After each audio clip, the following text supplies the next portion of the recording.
Vamos à Santa Bíblia, Evangelho escrito por Mateus, capítulo 14, leio os versos 25 a 27. De madrugada, Jesus foi até onde eles estavam, andando sobre o mar.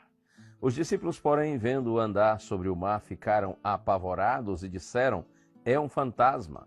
E, tomados de medo, gritaram.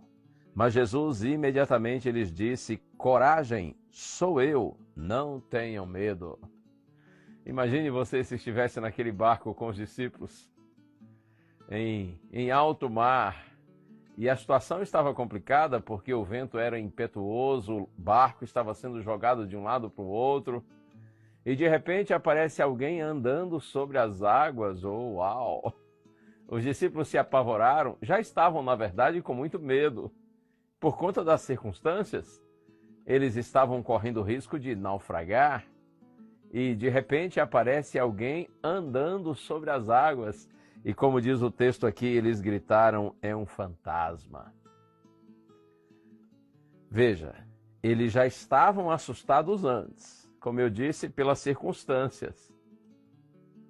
E diante do medo, a situação ficou mais complicada ainda quando de repente Jesus aparece andando sobre as águas. Eles não reconhecem que é Cristo e imaginam a possibilidade de ser um fantasma, como a gente diz, uma assombração, uma alma penada. É assim, quanto mais a pessoa está aflita e angustiada, o risco maior de situações se complicarem ainda mais, até pelo fato de estar mentalmente desequilibrada, não é? Está em estresse emocional muito intenso. E eu imagino que durante algumas horas os discípulos se esforçaram para manter o barco na água. Eles estavam se esforçando para sobreviver e talvez até clamaram por Deus pela ajuda divina, mas a ajuda divina não aparecia, a situação se complicava cada vez mais.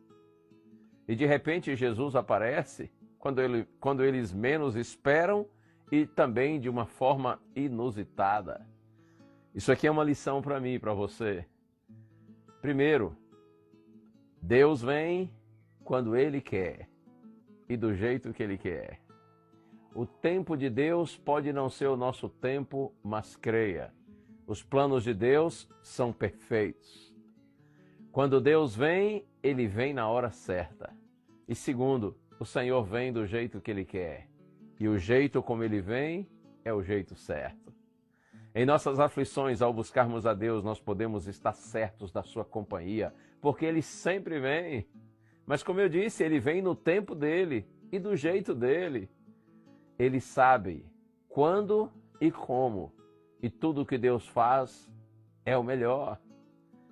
E já pensando aqui no fato de que um dia nosso Senhor virá de maneira gloriosa e majestosa para nos buscar.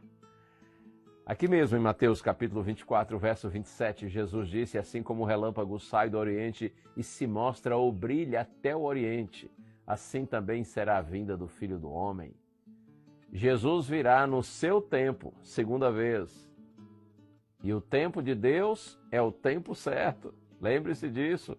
E Ele virá do seu jeito, e o jeito dele é o jeito certo. Está escrito que todo olho o verá quando Ele se manifestar nas nuvens do céu com poder e grande glória, para buscar o seu povo e nos levar para a sua eterna morada. Eu termino com um verso que é um dos meus preferidos da Bíblia. Livro de Jó, capítulo 19, verso 25. Jó, um homem fiel a Deus, estava passando por uma grande angústia, porém, mesmo no meio daquela angústia, daquela tempestade na vida, ele declarou com segurança: "Porque eu sei que o meu Redentor vive e por fim se levantará sobre a terra."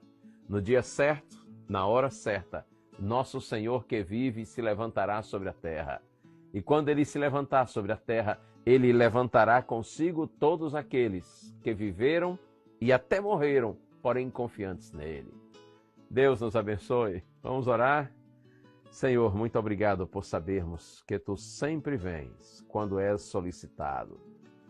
Mas ajuda-nos a compreendermos que o Senhor vem no seu tempo e do seu jeito.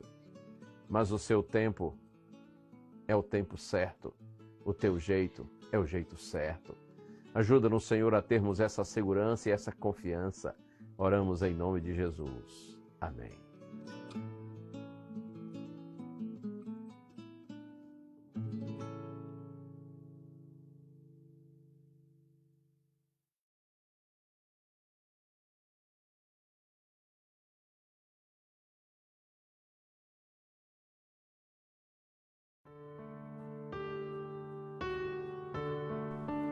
Salmos 116, do verso 3 ao verso 7, está escrito: Laços de morte me cercaram, e angústias do inferno se apoderaram de mim. Caí em tribulação e tristeza. Então invoquei o nome do Senhor. Ó Senhor, livra-me a alma. Compassivo e justo é o Senhor. O nosso Deus é misericordioso. O Senhor vela pelos simples. Achava-me prostrado e ele me salvou. Volta, minha alma, ao teu sossego, pois o Senhor tem sido generoso para contigo. Algumas pessoas aprenderam a evitar a dor. Quando começam a sentir que a tristeza se aproxima, elas logo arrumam várias ocupações, vários afazeres e preenchem a mente com outras coisas, o que acaba fazendo com que ela tenha outros sentimentos. Fomos ensinados que isso é algo bom e que devemos evitar a tristeza a todo custo. Porém, na prática, isso não é algo bom, pois uma hora ou outra teremos que lidar com as coisas que nos afligem. E quanto mais adiamos isso, mais os problemas se acumulam e por isso se tornam aos nossos olhos bem maiores do que realmente são. Assim como a alegria é necessária e faz parte da vida, a tristeza também é extremamente importante. A Bíblia não nos manda animar aqueles que choram. Ela diz para chorarmos junto com eles. Ou seja, permitir que a tristeza deles seja compartilhada conosco. O salmista Davi reconhecia que a tristeza era importante. E ele sabia que existem momentos em que as coisas devem ser simplesmente sentidas e processadas, ao invés de serem ignoradas e colocadas embaixo do tapete. Nessa passagem de Salmo 116, vemos o salmista descrevendo de forma intensa a sua dor e o seu medo, quando ele afirma que laços de morte o cercaram. Nossas dores podem não ser tão grandes quanto as de Davi, quando ele escreveu esse texto. Porém, existem dias que nos sentimos sim como se laços de morte estivessem ao nosso redor. Há momentos em que as coisas ficam intensas e a dor fica praticamente insuportável. Porém, o que nos esquecemos muitas vezes é que nenhuma dor é para sempre.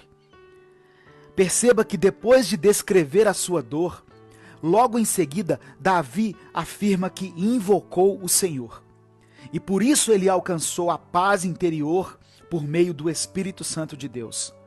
Porém, isso só foi possível depois que ele encarou de frente e viveu a sua dor. Talvez você esteja evitando os momentos de tristeza, tem fugido dos seus problemas e até considera isso uma virtude ou uma demonstração de força, quando na verdade isso tem te causado apatia e frieza e cauterizado o seu coração. Não é errado assumir fraquezas e reconhecer suas limitações diante das dificuldades. Errado é fingir que está tudo bem e caminhar como se não houvessem pendências dentro de você a serem resolvidas. Por um momento, apenas por um momento, desligue seu celular, fique sozinho, entre no seu quarto e clame ao Senhor. Apresente sua dor ao Espírito Santo. Depois do choro vem a alegria. E depois da sensação de solidão, renasce a esperança em nosso coração. Vamos lidar com a tristeza e com as perdas, assim como nós lidamos com a alegria e com as conquistas, vivendo, entendendo e processando cada uma delas. Eu quero orar por você. Deus, obrigado por